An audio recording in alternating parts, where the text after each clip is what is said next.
Bakının Sabunçu rayonunda 30 yaşlı kişi həyat yoldaşına xəsarət yetirib. Hadisə rayon ərazisində onların birgə yaşadıkları evdə baş verib. Gəncə şəhər sakini 1996-cı il təvəllüdlü Telman həyat yoldaşı Şərti adı Süsənlə mübahisə edib. Məlum olub ki, hadisə qısqanclıq zəminində baş verib.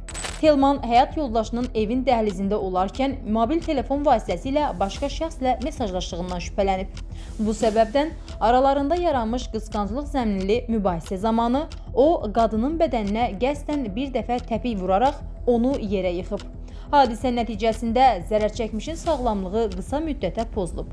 Faktla bağlı Telmana Cinayət Məcəlləsinin 128-ci qəsdən sağlamlığa zərər vurma maddəsi ilə ittiham elan edilib. İş üzrə ifadə verən Telman elan olunmuş ittiham üzrə özünü təqsirli bilib. O bildirib ki, zərərçəkmişlə barışıb və onun özünə qarşı heç bir şikayəti və tələbi yoxdur.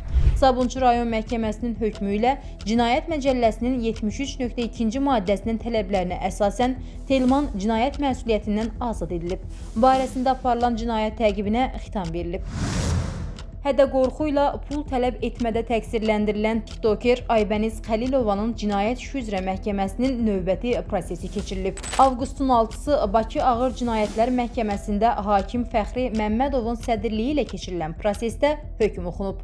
Hökmə əsasən təqsirləndirilən Aybəniz Xəlilova 10 il 3 ay müddətə azadlıqdan məhrum edilib. Qeyd edək ki, Aybəniz Xəlilova barəsində Suraxanı rayon məhkəməsinin qərarı ilə həbs qəti imkan tədbiri seçilib. Zərər çəkmiş Kərimov Bəniz ləqəbli tiktoker barəsində Suraxanı rayon polis idarəsinə şikayət edib. Tiktoker barəsində şikayətçinin təqdim etdiyi sübutları əsas götürülərək Cinayət Məcəlləsinin 182.2.2 və 182.2.4-cü hədə-qorxu ilə tələb etmə maddələri ilə cinayət işi başlanıb. Şikayətçi ərizəsində göstərib ki, Aybəniz Xəlilova ondan 836 min manat tələb edib.